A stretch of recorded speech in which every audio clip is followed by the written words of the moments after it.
People like you better get out of my condo. You loser, who can only make $1,400 for income. That's what my husband, Paul, said and tried to kick me out.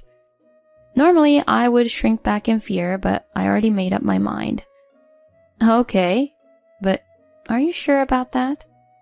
When I told my husband something, his face turned pale all at once. My name is Joyce. I am a 30-year-old housewife. I am, however, a newlywed who just recently got married. I met my husband, Paul, at a blind date. He is 3 years older than me, but he is very patient, just like his age, and also was good-looking.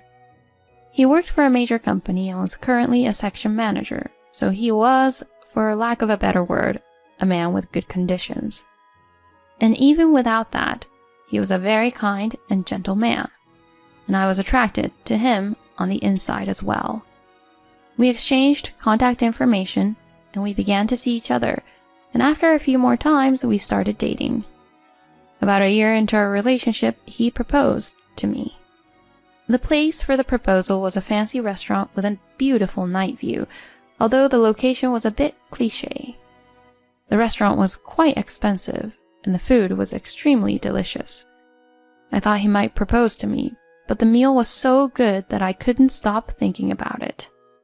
So, when he gave me the ring and asked me to marry him, he seemed incredibly surprised. I think he was really surprised because he told me later. I thought you might have found out, but seeing your reaction, Joyce, I was glad that the surprise seemed to have worked on you. So, like that, his proposal was a success, and I was satisfied, filled with happiness, as we were to get married. We then immediately went to greet each other's parents. Paul is pretty straightforward in his way of expressing love, so his greeting to my parents was amazing. I will make your daughter the happiest person in the world. Please, leave your daughter in my hands with peace of mind. He said these words so powerfully that my parents seemed to sense his sincerity. Paul, please take good care of my precious daughter. Seeing him shake hands firmly with my father, I was convinced that our future married life would be absolutely happy. After that, we successfully greeted his parents, completed the meeting of both families, and we had our wedding ceremony. The ideal wedding ceremony that we had planned together was well received by those who attended, and it became a very good memory. Then, our newlywed life began. My husband had told me that he wanted me to be a full-time housewife after we got married, so I resigned from my job and became a full-time housewife. From then on, I worked very hard at housework. I had lived on my own for a long time, so I was good at cooking. But since I became a housewife, I wanted to improve my cooking skills, so I studied a lot and improved my skills. This meat and potatoes is really delicious. Really? Oh, I'm glad. I am happy to have a wife who is a good cook. I was happy that my husband was so happy to eat what I cooked. When people are happy, it makes them want to work harder. After that, I continued to study cooking and expanded my menu and repertoire. For the next year or so, I worked hard at housework as a full-time housewife. Then my husband made this suggestion. When we first got married, you came to live here with me instead of moving out to a new place because of being busy with the wedding and whatnot. But isn't it about time we moved into a new place? Sure, this room of my husband's is huge, but it was originally an apartment for a single person. So we are running pretty low on storage spaces. We've been married for a year now, and it would certainly be nice to rent a new place. Yeah, you're right. I think we should. Okay. I'll look for a nice place then. Huh? Oh, okay.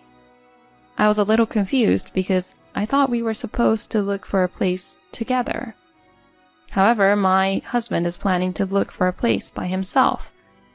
Well, he was the one who proposed the idea of moving in the first place, and if he's that excited about it, I think I'll just leave it to him.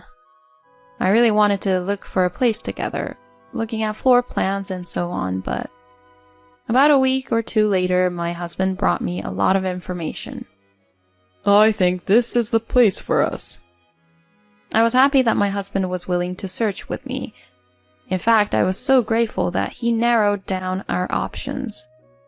However, I was surprised when I saw the information of the place my husband brought back home. What?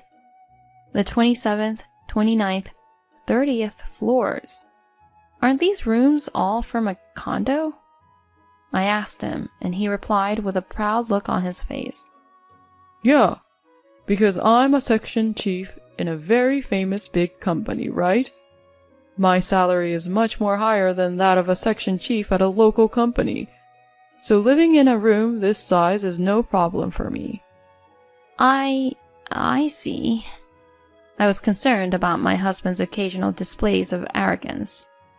But my husband is not just a talker, and he certainly makes a lot of money. He actually does what he says he is going to do, so I can't say too strongly about it. Besides, I certainly wanted to experience life in a nice condo. I discussed it with my husband and decided to sign a contract for a room in the condo that seemed to fit our requirements and move in. Wow, this is amazing. That's the best view I've ever had. My new room was so gorgeous, beautiful, and spacious, and it was on the 30th floor, so the view was amazing. I'm going to be living in this amazing room every day from now on. I can't believe that this is happening.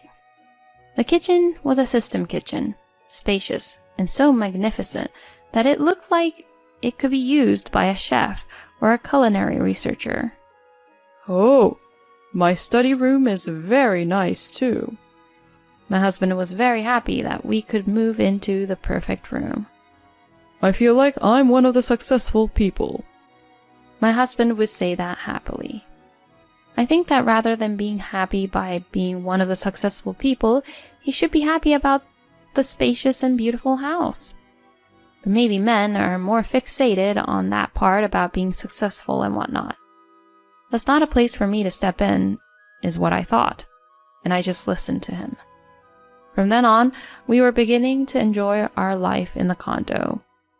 2 years had passed since we got married. From this time on, I gradually developed a desire to work. I felt I had already fully enjoyed living as a full-time housewife in the condo. Besides, no matter how much my husband's income was good, I felt that it was not good enough for me to continue to feel secured about the future. I had to start earning money on my own. That's what I felt. So I asked my husband if I could work, while I also do the housework properly. I had a feeling that Paul might disagree with my idea, but my husband gave me permission to work if I would do the housework properly. So I immediately started job hunting. Then I found an office job with just the right conditions. It was a job that started in the morning and ended in the evening around 4:30 p.m. I immediately applied for that job. I was lucky to get the job because I had worked for a reasonably well-known company after graduating from college. Thus, I went back to work. It had been a while since I had properly communicated with someone other than my husband, so it was kind of fun, and the atmosphere at the workplace was good. The work was challenging, and the senior staff taught me carefully. I like being a housewife, but I also like working. And it seems to be good for my mental health to be able to experience the fact that I am earning my own money. To my own surprise, even if my husband's salary is good and we are living a good life, I can't seem to shake off the feeling of insecurity. Even if it was a small salary, it was more important for me to be able to work and earn my own money. One day, however, an issue arose. There was a problem at the company, and everyone had to work overtime to deal with it. I, of course, stayed at the office with everyone else, and we worked together to deal with the situation. But this wasn't the issue. It was the fact that I had to work overtime and had to go home late at night was the issue. I was able to get home at 7:30 p.m. that day, and my husband came home half an hour later. When he saw that I had not finished cooking, he gave me a puzzled look. Hey, why isn't dinner ready? I'm sorry. We all worked late at the office today, so I just got home a little while ago. Can I ask you to take a bath first? I said to him, and started to prepare dinner. Then my husband suddenly banged on the table. The sound was so loud that I was startled. What the hell? Who the hell do you think you are? Excuse me? How dare you order me around like that? I get to decide on my own when to take a bath. Oh, I'm sorry. It'll just take me a little bit longer to get dinner ready, so I thought it would be a good idea if you took a bath first. Huh? So why should I let you be the judge of that? My husband became angry in a way he had never shown before. I had never seen him like that, so I was really surprised. I allowed you to work because you promised to do the housework perfectly. How dare you break your promise? My husband's anger continued to grow, and all I could do was apologize. And from then on, his attitude became worse and worse. What? Our dinner is fish today? I want meat. Why can't I get meat? I'm sorry. It was meat yesterday, so I thought I'd change it up for our nutritional balance. Don't do anything unnecessary. My goodness, you really are a useless wife.